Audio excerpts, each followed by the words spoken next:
Hey everybody, it's Chris Mahan. I hope you had a wonderful Thanksgiving weekend, and I hope you're ready for the holidays, Christmas and Hanukkah and everything else coming up, and of course, New Year's. And with New Year's comes the famous New Year's resolutions, which are about 6, 7 weeks away. Most people are going to start making those.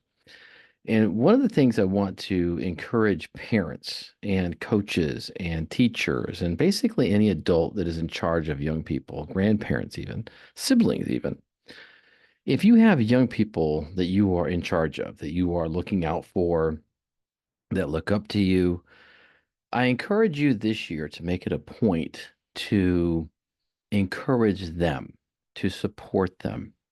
And if they have something going on, like maybe they're having a hard time in school, maybe they're having a hard time emotionally, maybe they're having a hard time just coping with things, or maybe they have a learning disability, so they're having a hard time in school.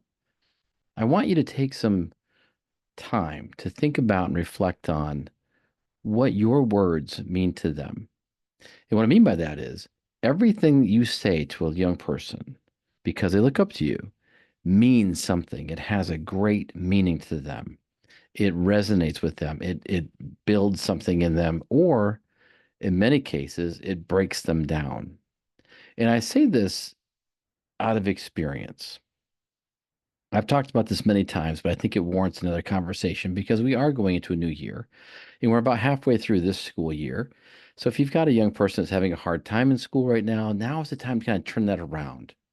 And we turn that around with support and encouragement and self-discipline and respect to what they're doing. But we've got to think about changes that we have to make as parents and caregivers and people that are in charge of these young people. See, when I was young, I had buck teeth. Oh my gosh, I wish I could show you a picture. They were huge. And I was super skinny, and it was the 70s, so I had a bowl haircut, and we wore weird clothes, and I was in a divorced family. So a lot of things that I grew up with were insecurity makers, if you will. And on top of that, I had a really, really hard time with math and reading and spelling. So much so that I was absolutely just embarrassed to even go to school sometimes. I never got 100 on a spelling test. I never did well in math. And one day in fifth grade, I'll never forget this because it really changed everything about me. Back then, we had reading groups and we were changing classes. They were trying to get us ready for sixth grade. So we were changing from our little homeroom class to different classes for math and reading. So we'd have a different math teacher or a reading teacher than we did our homeroom teacher. So I had to go to a different class for reading. And back then, we would do it by reading level. You'd have different books depending on the level. And back then, Kaleidoscope was the big book. That was the one that everybody had to be in to be reading level for fifth grade. But me, I was in what's called Rainbows, and that was the mid-level fourth grade level book. So not only was I embarrassed because I was way behind and I was in the fifth grade, but then one day, my reading teacher called me up to the front of the board to read a sentence and pick out, I don't know if it was maybe the main point or I don't know what the heck it was, but anyway, I had to go read the sentence at the front of the board, which is just like complete hell for me. So I get up there and I kind of get through the first couple of words, and there was a word that I'm looking at it and looking at it and looking at it, and for the life of me, I could not sound it out. I could not figure it out. I couldn't figure out how these S's and U's and E's and C's and what this is supposed to mean. And I sat there for what seemed like an eternity. And he sits me back down. He says, go sit down. You're never going to experience this anyway. And I remember going back to my seat going, what's he talking about? Like, man, what'd I do? So I sit down, I ask my friend, what's the word? My friend says, success. And from that moment in fifth grade, not only was I completely humiliated and embarrassed, but I thought, wow, he thinks I'll never have success? Like, man, that's okay.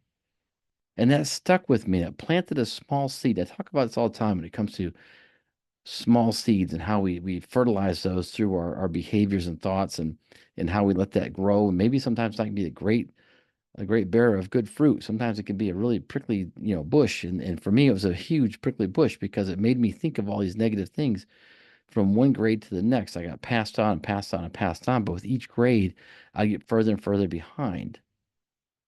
So finally, I barely graduated high school. Getting out of high school, all my friends went to college, except me.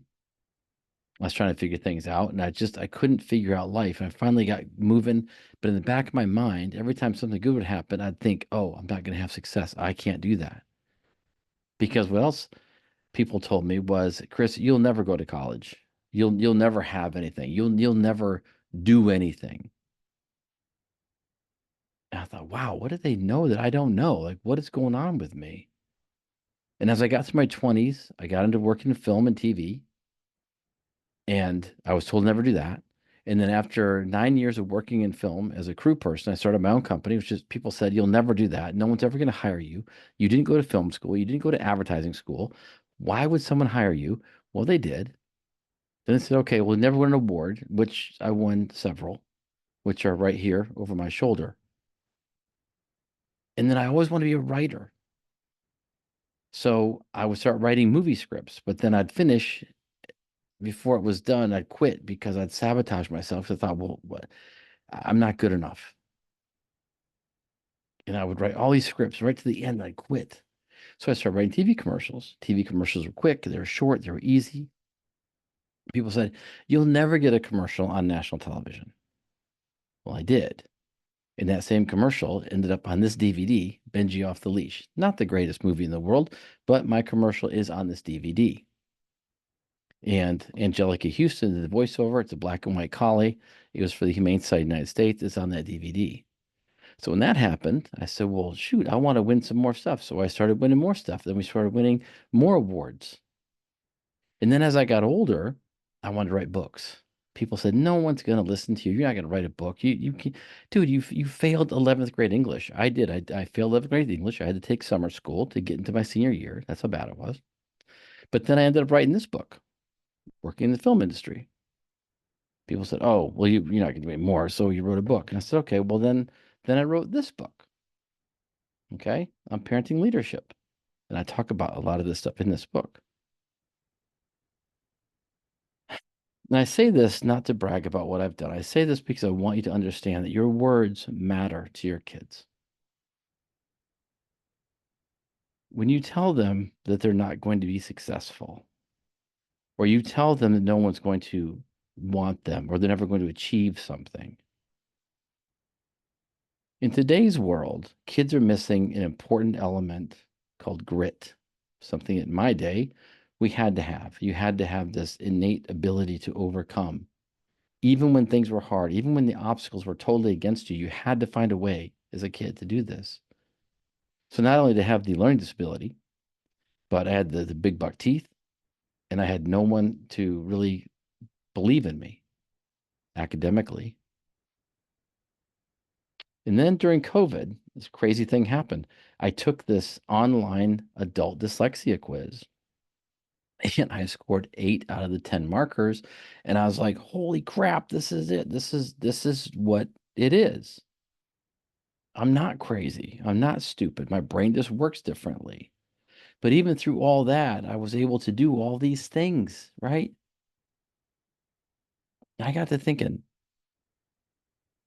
if when I was in the 5th grade, my teacher would have said, hey, I know you're having a hard time. Let's go work on this because I want you to achieve this word. I know you can achieve this word.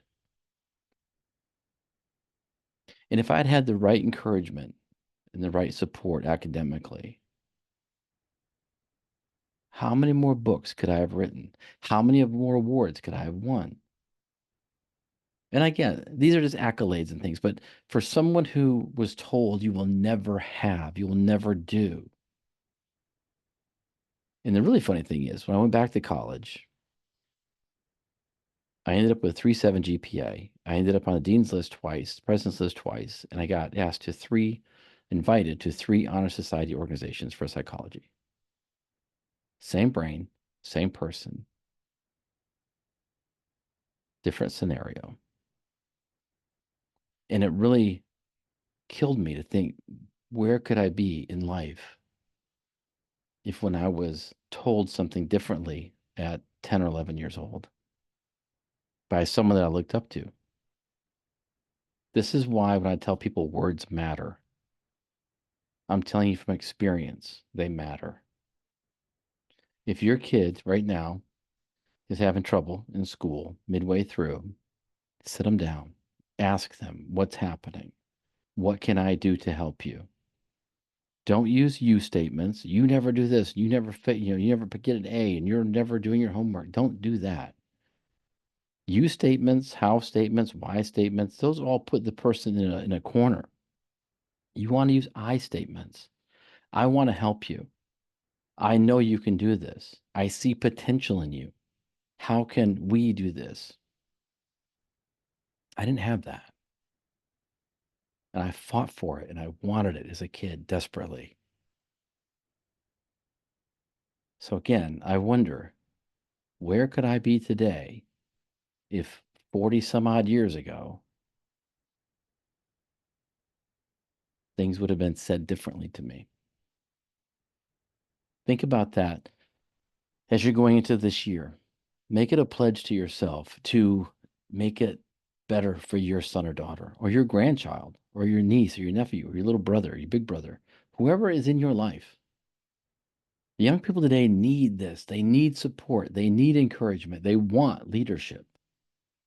And above all, they want to feel that you believe in them to be successful.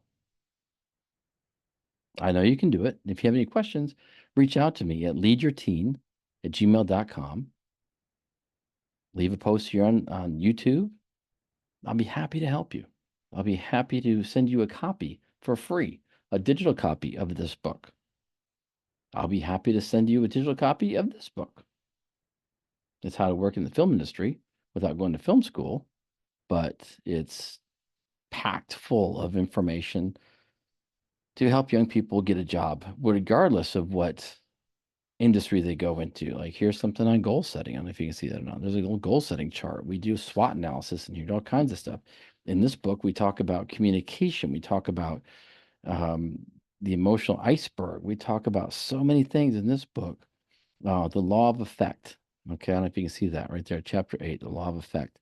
Man, that's a good one. Why we don't put labels on kids.